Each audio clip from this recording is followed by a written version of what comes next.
Welcome in. What's Right with Nick Wright, as promised, a special bonus episode. One of our now very few two-time guests, our boxing and gambling and poker correspondent. But in this episode, we are going to focus exclusively on the boxing piece of it for, and tell me if I'm wrong, not just fight of the year, but arguably the fight of the decade, the last few years at the very least. It is Poker Hall of Famer, and for my money, the sharpest of the boxing sharps, Nick Schulman. Nick, great to see you. Fight of the year, fight of the decade. How excited are you for Canelo Crawford? So excited. Great to be here. Every time football comes back, it's like I sort of remember what a big sort of deal you are, so I really appreciate this. It's crazy because you're my boy, I'm kind of just poker in the fights, but whenever it comes like, oh yeah, so I'm very honored to be here, and I know how hard you work, so thank you, sir. Thank you, brother. We have been, listen, if people didn't see your last appearance, I'm going to give a quick recap of it. So Nick told us Manny Pacquiao can win that fight. Yeah, throw the shades on. Nick said Manny Pacquiao can win the fight, and Nick got Pacquiao at plus 400, correct? Right, 410, but 410. Okay, no. I'm not going to shortchange you 10 cents. He went off at 2-1, plus 190, plus 200 something. You got a great number. You were at the fight with 6 seats, and I don't think in the moment realized the gravity of how bad you got scammed in that fight. I realized he was minus 800 on Penny live after the 10th round. Yeah. But so Manny, somehow that fight ended up being a majority draw, which is just as painful as it gets. But you were definitively on the right side of it. And now, to be fair, also, and here's the thing, I love boxing, but I love boxing the way some of the professional poker world loves, like the EPL, where they watch it and they bet it, but if you asked them to take like 100-question tests, they wouldn't do great on it. And so I can't speak with real authority, which is why I bring you on. But you really liked an undercard, and so I was like, listen, this was the one. I forget who it was, but he was. I don't want you to tell me because it'll spoil the story. And so I bet it. I was like, yeah, Nick likes it. I bet it. I was rolling with you, and then we turned the fight on, and I see the guy that I bet against is 6'8", 150. And I text you, and I'm like, yo, we got like a 1.5 foot height difference. And you just text me back, they don't call him the Towering Inferno for nothing. Yeah, and our guys just couldn't land a shot. Go ahead. No. I mean, no, please. So, but during that preview of the Pacquiao fight, we talked a little Canelo Crawford. You gave away Ivy's gambling position. We talked about the magnitude of this fight. And we said we were going to do this again. So I am now, and I'm also going to say one more thing, and then I'm going to cede most of the floor to you. Because I do this, and by the way, if people are watching, as Nick drinks some wine, I have one rule for the podcast. If I am doing broadcasting after 6 p.m. Eastern, I'm drinking during it. We are taping this on a Wednesday night. Salute, my friend. Thank you. It will post sometime, I think either Thursday or Friday, set you up for the fight. But I'm doing this for 3 reasons. One is it's the fight of the year and it needs to be covered. Another is I love the idea of boxing becoming super mainstream again, and I want to help however I can, because at its core, there is something just human about wanting to watch 2 grown men stand in the center of a ring and see who comes out. And third, and this is the part that Nick may or may not appreciate, I happen to truly believe that Nick Schulman's boxing knowledge plus his broadcasting chops would help make boxing more mainstream if he was a part of some boxing broadcasts. So this is my entry point to pushing him in that direction. So I am going to essentially interview you as if I know nothing about the fight, even though I know at least a little bit about the fight. So the story going in for the undefeated Terence Crawford against the legend Canelo Alvarez is that he is jumping from 154 to 168. How set the table for how he even got to 154, he being Crawford, and is that the story of the fight? Aside from them both being all-time greats, that's absolutely the main focal point here. A weight jump of this magnitude is quite rare. You've seen guys move up the ranks. You've seen Pacquiao beat bigger guys. Roy Jones Jr., nobody thought he'd ever be fighting at light heavyweight. He was up there doing crazy things. Sugar Ray Leonard beating Marvin Hagler is the one that everybody really talks about. Nobody gave Ray Leonard a chance in that fight. And he went in there and boxed, he did his thing. But yeah, to move up 2 weight classes like this is somewhat unprecedented in the modern era. Why is he doing it? Well, it's interesting. When they first announced the fight, I will admit, I was thinking, wow, they made Terence an offer that he can't refuse to lock up generational wealth for his family. But this is wild that the number 1 pound for pound guy has to go up multiple divisions to fight, the one of the best guys at that weight. Perhaps Canelo's slipping a little bit, but that was just my knee jerk. And even Terence said himself in an interview that he feels his ceiling is 154. He said that fairly recently. So I'm like, I got to take him at his word. But now that things have come to a head and the pre-fight has happened and everything, I think he believes he will win. I think his team believes he'll win. And I believe he'll win. So we'll listen. The market is not, you get a sharper price probably than most would, and you've been looking at this for months. But as we sit here today, it's right around minus 155, minus 135, or plus 135. Like, is that where, I don't know what you're seeing. I was seeing more like 180, 160. But okay. All right. So then meaning with Canelo being the favorite, the point I'm making Canelo's the favorite, yeah. Canelo is the favorite, but he is not a overwhelming favorite. He's not even that substantial of a favorite for if it is minus if it is minus 180. Just to give context for that for our football fans out there, that is the same as the Packers money line when they're a 3-point favorite against the Commanders for Thursday Night Football. Like, minus 180 is those upsets happen all the time. So is it fair to say this? The boxing world believes Terence Crawford's the better fighter at this point than Canelo Alvarez, but because of the weight change, that is what's tilting the scale. Not that people think Canelo, and this is unfair, but is purely a better fighter. It's so interesting, Nick. It's like every take you hear, for the most part, Canelo's too big. He's too strong. If you talk to the public, that's what everybody thinks. And there's a few takes from trainers, too, that really kind of bothered me. Joel Diaz and Abel Sanchez come to mind. They're just saying, like, Crawford's got no shot. Love him, but, he can't do anything to Canelo. I'll take you back to the last time I bet against Crawford. It was 2016. I was playing the World Series of Poker, and I was playing with Ivy. I was just playing cash. But, and once again, just qualifier, I'm not a tout. I'm going to black out and go nuts and give all my picks and plays. But just so you guys know, protect yourself at all times in the betting.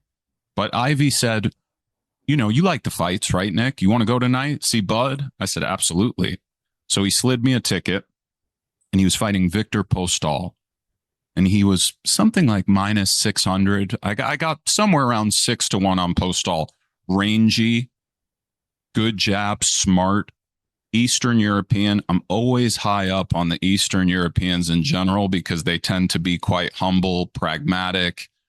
Maybe a little bit of that's from poker, but also in boxing, they're a little bit slept on. In America, sometimes this is a popularity contest. These guys can really fight.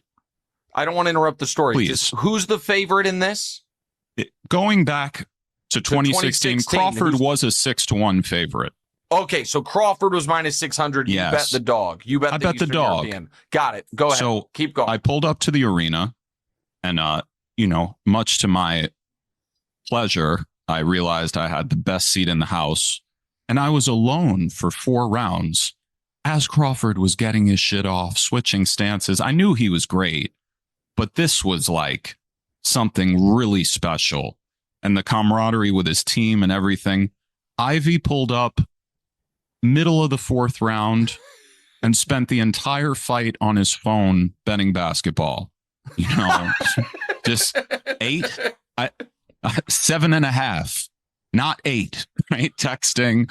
Or, every once in a while he'd like pop up and come with like a yes, sir, but then right back to work. So finally in the 9th round, I said, by the way, Phil, do you have a side? Did you bet this fight? He said, oh, this fight? I have Crawford, Nick, but you never know. It's boxing. Anything can happen. And he got this smug kind of smile. In a Bronx Tale when Mush bet the horse and Palminteri rips up the tick, that's what it felt like. I was like, okay, right? And a lot of people don't know this, but ever since then, I've actually been business partners with Bud. And the business plan, it's crazy. And the business plan, it's a really simple one. He goes out there and fights, and I bet on him every single fucking time. And guess what, Nick? Business has been booming. So right, you've never lost. Why would I switch up on my man now? You know what I mean? So this is what I want. And listen, diehard boxing fans. And by the way, sorry to cut you off, but after Postal, he rattled off 11 straight stoppages. They call his resume into question, but he beat Jeff Horn, who was undefeated at the time, who beat Pacquiao. He beat David Benavidez' brother in a fight where he didn't really engage, and then he found just a gorgeous stoppage. He beat Amir Khan. He beat Kell Brook. We'll get into it, but he beat the Mean Machine, Kavaliauskas, who's great. Please, just sorry. Go on. No. So you got exactly where I was going, which is, and I promise for Canelo fans, we're gonna get there. But I want what really perked my ears up about this is when we were talking about this a month ago, and you said Ivy, and now I'm gonna sidebar it real quick. This is a weird thing about the way I'm wired because of the industry that I'm in and the people I've been around because of the industry that I'm in versus poker and the poker world. I have been lucky enough to, I guess I can say this because it was public. I didn't talk about it, but it was all over the internet. A few months ago, I'm at a Grizzlies game and at the Grizzlies Lakers, and at the end of the game, LeBron James comes over, hugs my wife, tells her it's great to see her, daps me up, and I was as Leonardo DiCaprio would say in The Departed, my hand didn't shake. Like that it didn't feel normal, but like it wasn't like as big of a thing as I think people would assume. Here, Friday night, I'm going to Kansas City to do our First Things First show, but then after the show, Patrick Mahomes Steakhouse, this is his grand opening, and I'll probably get to spend some time with Patrick, who I consider a friend. That's not like I'm not saying that for any reason other than like to set the table for what I'm about to say. With that said, about 3 months ago, I was in Vegas at the World Series with Jared Blesnick, and Blez is like, hey, you know what? I was with Blez, but it wasn't Blez who did this. It was Nacho Barbero. legendary Nacho. I see him as for poor people. And Nacho says to me, have you ever met Ivy? And I'm like, no, I actually haven't.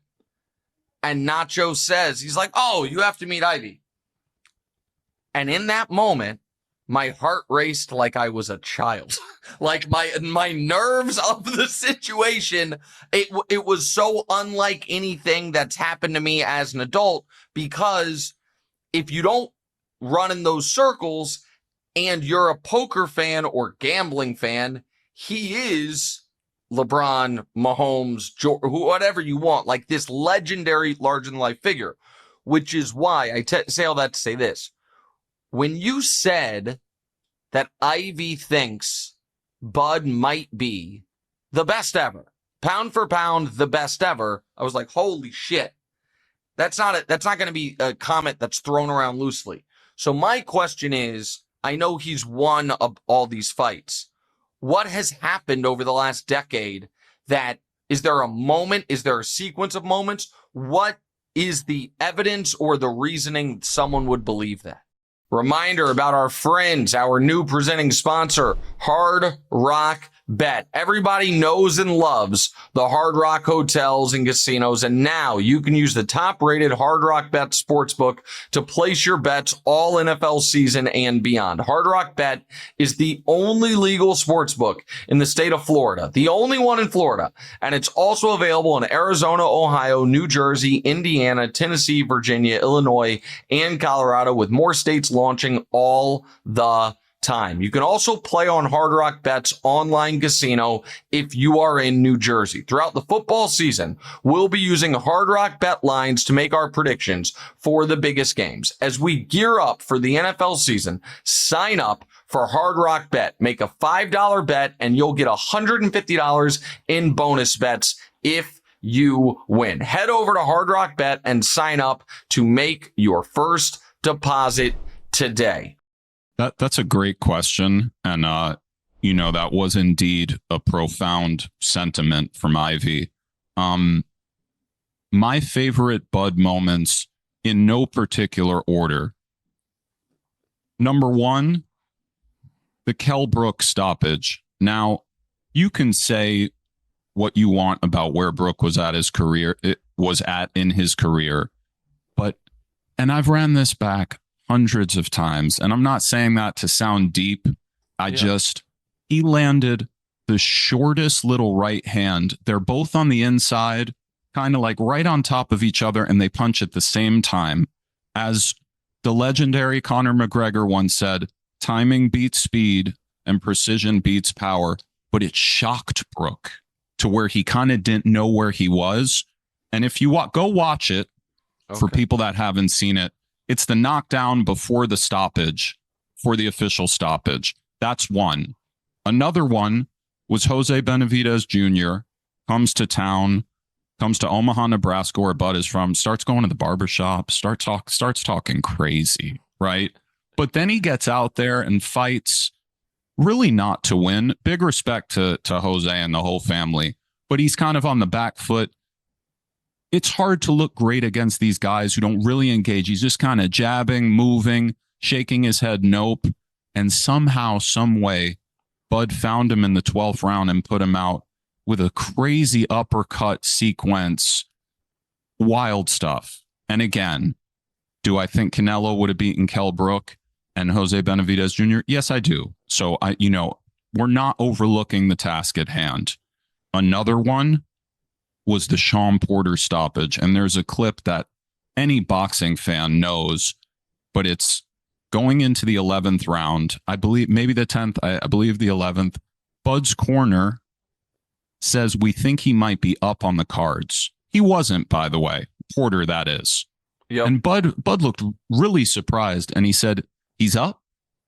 And they said, we think he might be up. And he said it again. He kind of said, how? And he looked at another member of his corner and he said, he's up. And they said, Bud, it's time to go. Got him right out next round. And it was an amazing sequence. He sort of faked a left uppercut, then let it go. It was like really beautiful boxing, sublime skills. There was one knockdown where Porter was genuinely, shocked. on the canvas. He looked at his corner. Then he got up. Then there was another knockdown where they had a wild exchange in the center of the ring. That's where Porter started punching the canvas. It was a very kind of poignant moment, I guess. You know, he fought his ass off. He's a legend, but it was just kind of like, and his dad threw the towel in, Kenny Porter in the corner. The David Avanesian knockout in the center of the ring, a fairly unsung fighter. But again, this is an incredible display of power from in close. They were off the clinch and he put him out cold in the middle of the ring. This is when he went to another promotion, BK Prime or whatever. It was a little bit odd, but that one was shocking. And of course, Nick, the Errol Spence win in its entirety, but especially the little right uppercut he landed off the ropes in the 7th or 8th round. That's a shot where when you watch it, you don't know what happened. Spence just went down. You have to run it back to see how crisp the timing was. This guy's throwing shots. When you think about throwing something, it's not, the timing is impeccable. All right. I mean, that was This is crazy shit going on with this guy. Is an all-time great, and people are so like the Bud disrespect has gotten wild. And listen, I will eat all these words if Canelo pieces him up, and it's just another day at the office. But it's not going to be. He might not be able to win or overcome the weight, but these guys that are acting like this isn't a generational talent who's already unified 2 divisions and jumping up 2 more to go for a 3rd. What are we doing here? Okay, so a few things here. That's why that Nick Schulman needs to be on these broadcasts. Hey, any fight fan, though, there's millions of fight fans out there who could rattle off all those highlights too. But I love you, brother. Thank you. I'm not trying to take away from myself. I know I make you uncomfortable, but the point I'm making is you're right. There's a lot of fucking people, bro, who know all the stats I know. But I am aware, but they can't deliver it the way I can. That was awesome. Here's my question before we go to the Canelo side of things. It's actually a 2-parter. The first one is this, because I'm going to show my own ignorance here. Is it fair to say Madrimov is not like a great fighter? No, no, that's unfair, actually. Okay. He is a great fighter, and I feel really sorry for whoever has to fight that kid off back-to-back losses to Crawford and Virgil Ortiz. That's the same Madrimov who was a heralded amateur who Dmitry Bivol brought into camp to prepare for Canelo. And let me tell you something. Nobody's going to look good versus that guy. You might get the job done, but no one's going to do that guy. So people love talking about that performance. Like Bud, by the way, Bud pieced him up and clearly won and had to wait for Turkey Al-Sheikh getting into the California Hall of Fame, 8 different concerts, strobe lights, a smoke show. It was a crazy delayed event. No problem. The game is the game, but let's not act like he went out there and looked bad. That's not even why I was asking. I mean, it's kind of why I was asking, but here was the point. So Madrimov is a great fighter. He, back-to-back tough fights. He's elite. He's very good. Very good. Is reserved for, sure. But he's not a walkover. That's a real fight. But here is, regardless of that, I'm just looking at timeline. Since the Spence fight, that's July of 23. Bud has fought Madrimov, and now he fights Canelo. In that same time frame, I mean, Canelo has had 4 fights. Now, I guess there's 2 ways to look at that. One is Bud should be fresh and healthy and clean.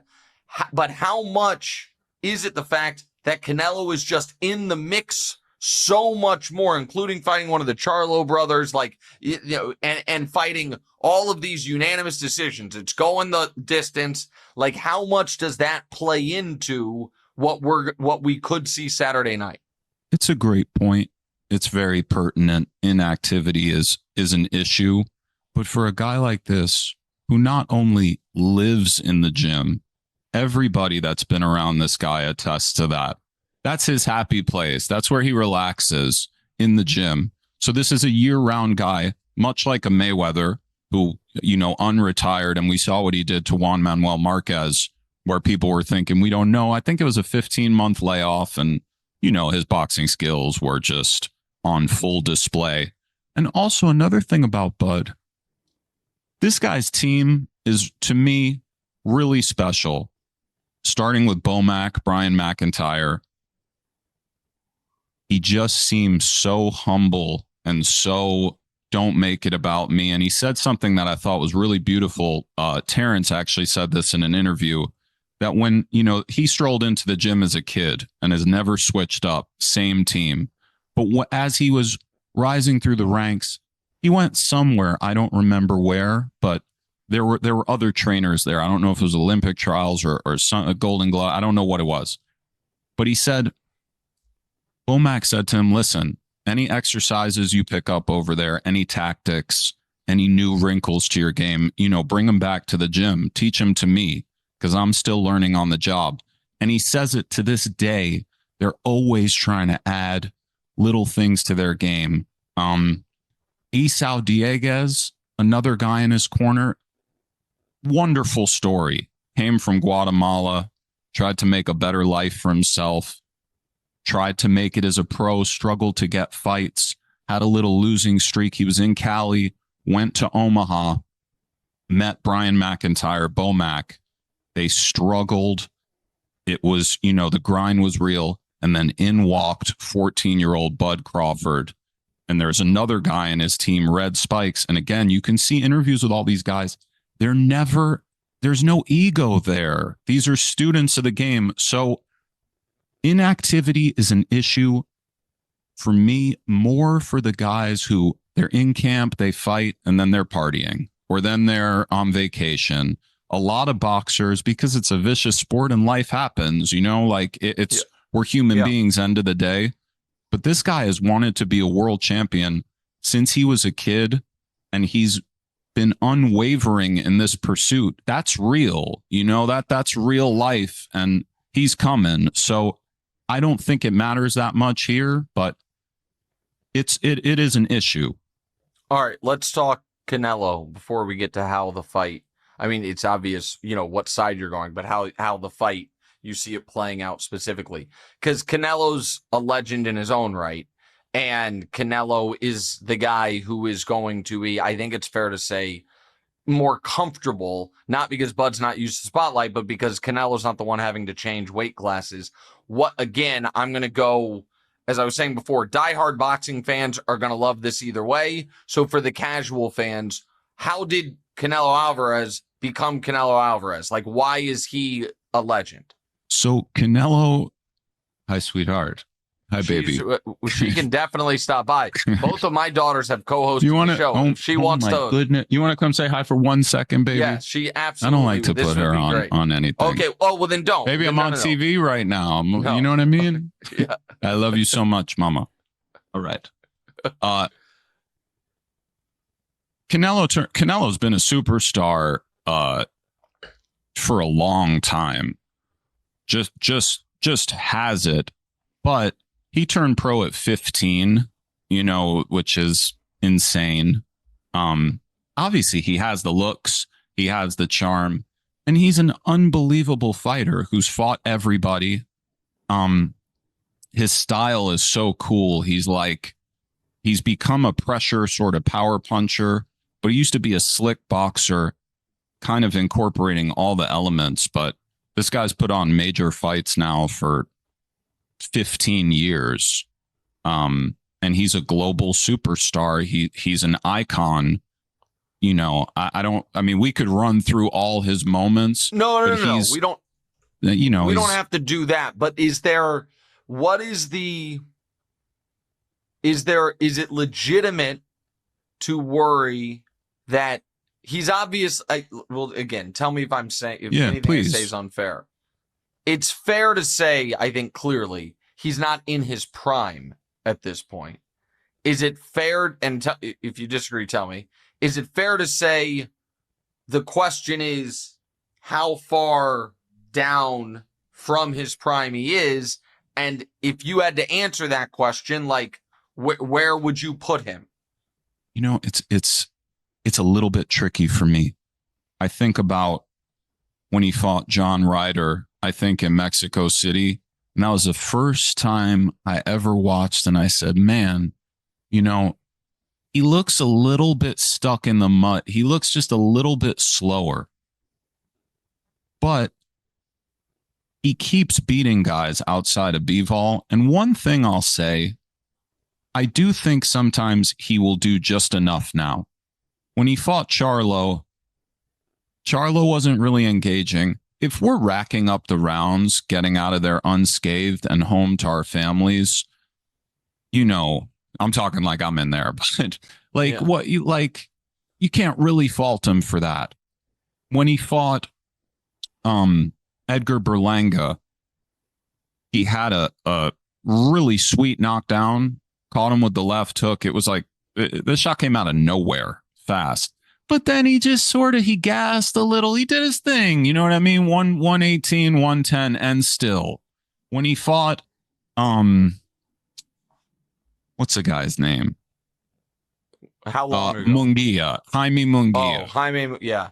Again, that was in Vegas. It's kind of like you felt like he could get the stoppage. Munguia then lost to an Italian dude with a job. I think the guy is like a teacher or a soccer coach, like something like a 9 to 5, Nick. And it's kind of like, okay, that didn't age particularly well, but he got the job done. And his last outing against William Skull, he was struggling to sort of cut the ring off. Listen, he's in Saudi Arabia. And again, he took no damage. He came out of there with a win. But to answer your question, he doesn't look like prime Canelo to me, but he's very intelligent. He interviews. Every time I sleep on him, I find everything he's saying is very smart and sharp and calculated. And, you know, I believe he will be prepared to the utmost for this fight. And I don't think he's sleeping on Crawford.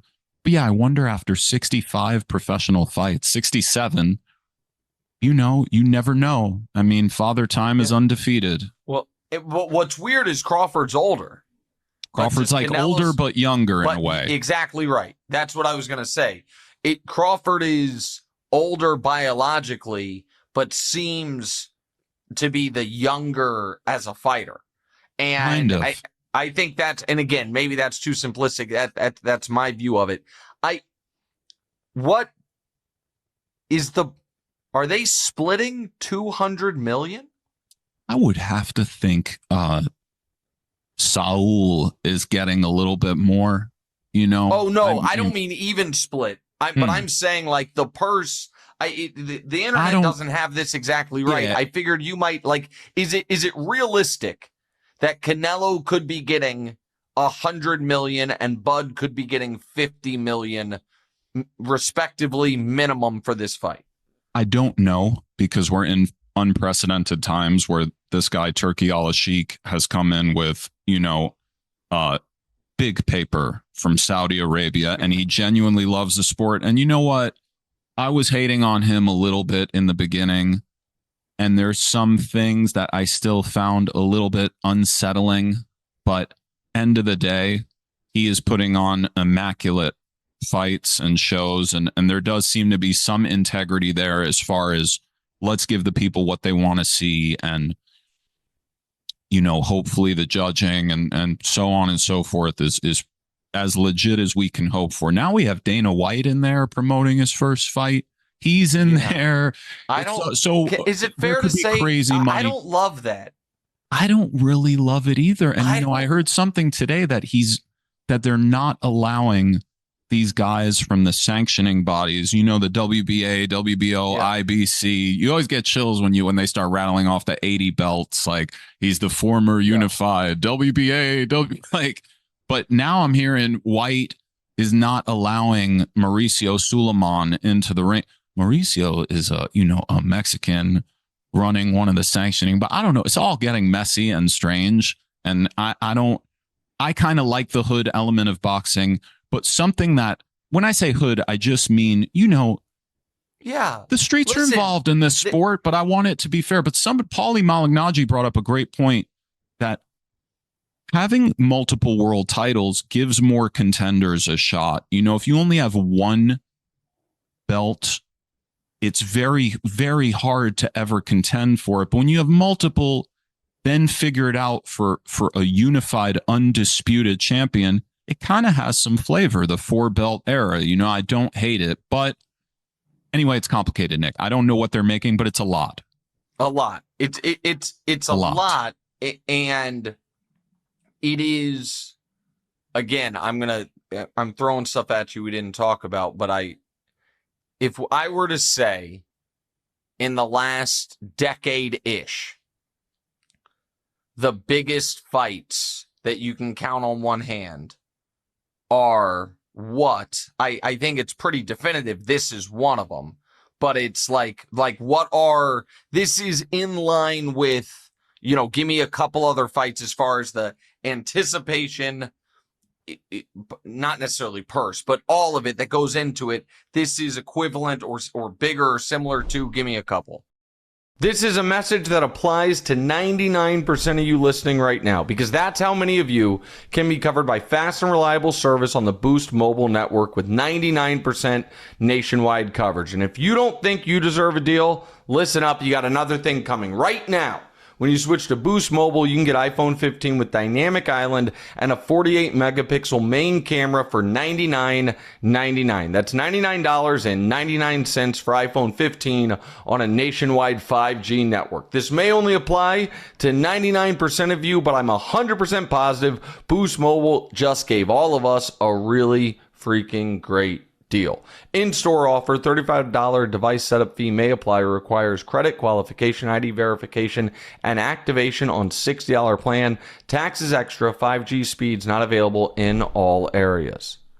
Yeah, I mean, Mayweather Pacquiao. So it's interesting from a purist standpoint. Again, Yes. Not to be pretentious. No, that's what I mean. That's what I'm asking. You know what I mean? Like from a purist standpoint, Jake this Paul, is Mike Tyson. this right. From a purist standpoint, this is up there with anything that I think any boxing fan can recall in quite a while.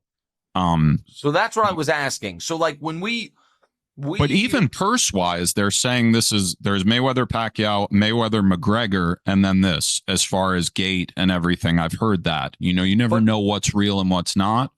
But this is up there with Tyson Holyfield. This is up there with Canelo Floyd. This is up there with Canelo Triple G1, which Canelo lost, by the way, got gifted a draw. Then this is up there with Canelo Triple G2, which he lost again. He outperformed expectation. Did he back Triple G up for the first time in his career? Yes. Was he swaggy with it and his hands were low and he's shaking his head? Nope. And exchanging with one of the scariest punchers in the history of boxing? Yes. Do I feel he lost 7 rounds? Absolutely. But, you know, it is what it is. Bet Triple G. How did you know, Nick? You just could tell. You felt you could feel the residual anger. It does feel like there's at least a touch of bitterness there. Mayweather De La Hoya, when Mayweather came out, not only with 50 Cent, but the Mexican colored robe and the sombrero. Yeah. You know, I forgot about this that. is up there with these moments. Okay. And let's, of course, not forget some of the shows Pacquiao put on. And I mean, you know, Usyk, Fury, like there have been some huge fights. This is up there with any of them. Okay. I'm going to ask, if Canelo wins, it looks like what? If Crawford wins, it looks like what? And I was going to have my third question be, and you think it's going to look like what? But I think my second and third question, the answers are the same. But if Canelo wins, how does it play out? So I could see Canelo winning with sublime skills and reminding everybody what time it is. And if you were asleep on him, that was your mistake. And he's still Canelo and this and that. Could he hurt and stop Terence Crawford? I guess, man. I guess it's possible. You know, I don't see it, but he is the smaller man, not in a literal sense. He actually has a longer reach and he's a little bit taller, but Canelo's beefier, he's thicker, he has a bigger frame, and he's more naturally filled out at this weight. And he's been in there with some huge punchers. And he seems very, very hard to hurt. All-time chin. I could see Canelo, I suppose, backing Bud down and just wailing on him with huge shots and showing his craftiness, and either just winning a somewhat clear decision where Bud is wounded in there at some point, and that's how it shakes out, or I guess even getting the stoppage. If Bud wins... Hold on real quick. Please. I want to stop you real quick. And again, I want to make this incredibly clear. It is very important to Nick that nobody think he's trying to be a tout, as he made it clear. Oh, it's the opposite. It's very important to me. Right. It is very important to me that I want to respect Nick's wishes, that he is not a tout and he is not trying to be. While also I want to get his picks. So it's a bit of I want the audience to understand. So I am the one presenting this. If someone were going, it sounds to me that if someone's like, I'm fucking betting Canelo, would you like betting him to win by decision would be the way you would bet it? You know something? Generally, or do you not even it's a great question. I mean, you have to shop around. There's so many different outs and bookies and legal accounts and ways to get down.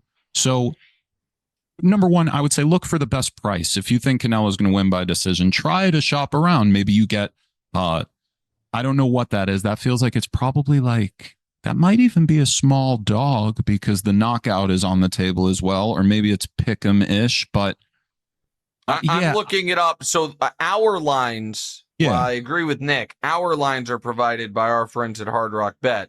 But I think it's like plus 125. There you go. So what I was going to say, and I don't know if Hard Rock Bet will appreciate this, but generally those props, the bookies and the geniuses they hire in the back office kind of know how to present a problem that's hard to solve. You can find value in props. One of my biggest wins ever was a UFC fight where I bet a guy would win by sub, like plus 2,800. It was glorious, By the way, I'm on a huge UFC rip, but it doesn't matter. It's about time. It's about time. And on Hard Rock Bet, here's just what it is. If you want to bet Canelo straight to win is minus 165. Canelo by knockout, technical knockout, or DQ is plus 350. Canelo by decision is plus 130. So that's there's a lot of prices you have. There's a lot of fans out there who've watched all his fights, and a lot of people watching this now. I get that boxing isn't your main thing, but you definitely have a lot of boxing heads out there. So it's really hard to say. If you feel the size imposition will be so dramatic for Bud to handle, bet him to win by knockout. I think Terence is going to take his time, find his openings, and beat the brakes off him with respect and love to anybody that steps in the ring. And I think Bud is live for the stoppage, which is something like 10-1. No one thinks it's possible. I do. I think he could land something that Canelo does not see, shock him from the head down to the toes, hit him with something crazy. And I really do believe that Terence is live to stop Canelo. But the most likely situation I see in my heart, and obviously I'm a super fan of Terence. Obviously I'm biased. I love this guy. I can't, you know what I mean? Like, I'm a huge fan. Yes. So you got to be careful betting with your heart. And like I said, that wasn't a joke.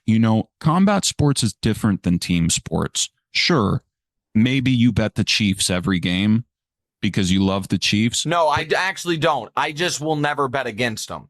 You'll never bet against them. Cool. Yeah. For me with Bud, though, like, this isn't a joke. Like, I at some point, my brain switched on to, I'm just never betting against this guy. It's not the most sophisticated theory, but I've believed for a long time that he's the best guy in the world. So, it all leads to this moment, but it's very interesting. And the betting market, if I may, the Please. market for this, and I wonder how often you think about this in football or whatever it may be. But for this particular fight, conventional wisdom says Canelo's too big. It says that this is too tall of an order. In addition to which, Canelo is an icon. He's a true household name. And Terence Crawford is like a little bit niche still. If you go up to people who don't follow boxing, it's maybe now. That is correct. You are correct. And yet, he hasn't fully crossed over. And yet, Canelo is less than a 2-1 favorite. I don't quite understand it. And it just feels to me like the streets might be talking or something. Some big players might be doing some things. But I will tell you this, I am not a trader. I'm not a finance guy. And my market analysis historically has been rather shaky. I've come with some theories and they don't always pan out. But I'm a little confused by this line. Well, so this is you brought us to, and we're going twice as long as I told you we would. So I'll wrap this up quickly soon. But you brought us to what was, for good or for bad, what is like an element of boxing, which is if the fight goes to the cards and it's a true coin flip, is there which of the two fighters is it better for, let's just call it Vegas, to be the winner? Well, I'm not sure. I'm not sure, but one thing I do know is there's an old adage: you can't beat Canelo in Vegas. You don't want to go to the cards with Canelo. What about the Erislandy-Lara fight where he landed 8 headshots? And by the way, I still think he won the fight because Lara was so on his bike, but it certainly was nuanced. He landed 8 shots to the dome, Nick. 8. And 1 on decision. And 1 on the points. What about CJ Ross, who had Canelo Mayweather 114-114? Floyd won 13 rounds of a 12-round fight. Yeah. What happened there? So I don't want to get too into what might be going on with that situation because, but we can all speculate as to why it has seemed very hard to beat Canelo on the cards. And there have been many cards that have come in where it's that sort of feeling in your stomach. Maybe Bud just has to win in a stoppage. I'm feeling a changing of the tides. I'm feeling like integrity might, and again, we'll see. We don't only they know how this is going to go, but yeah. All right. Do you, can you, before you go, and I would never publicly, maybe privately, but I would never publicly ask you for bet amounts. But can you tell us your journey of betting this fight? Because it's hard for me to believe it was one time, one ticket, one trip to the window. No, honestly, I've only made one bet so far on this fight. It's on my mind. I want it to it's hit. A real amount of money. Yeah, it's an amount of money, but my theory on this, so I refreshed the line for this one for 2 weeks now, every 5 to 8 minutes. I'm prone to rumination. I have some neurotic tendencies that can turn on me at times, but also it's a gift and a curse, and I've accepted myself. But one of them for something like this is constantly refreshing the line. My theory is that on Mexican Independence Weekend, one of the biggest fights ever at Allegiant Stadium, a lot of Mexicans are going to come to town and start firing Canelo. So my theory, which is not particularly advanced, is that if you want to bet Bud, conventional wisdom might be to wait. So I'm eyeing it. I'd love to get Bud at something like 2-1 would just be delightful. However, I think it's right now in the short term, it's moved a little bit against you. If it's by against me, you mean kind of with me, but correct. Against what I want to have. Yeah. You, so but against if I'm seeing those tendencies, I'm going to come in again, probably pretty soon. And like I said, I'm not a market expert, but I've done this enough for a long time. I tend to have some decent ideas about where the lines are going to end up. So that was my idea. We'll see. And I also have some Bud by stoppage, a little better than 10-1. That would be what an evening. Oh, what an evening. Lord have mercy. That would be the dream. My. His name is Nick Schulman. He was a first ballot poker Hall of Famer. He's seven-time World Series of Poker bracelet winner. He is universally regarded as America's favorite poker commentator. He one day will be regarded as one of the best boxing commentators out there, if I have anything to say about it. It is an honor and a privilege to call him my friend.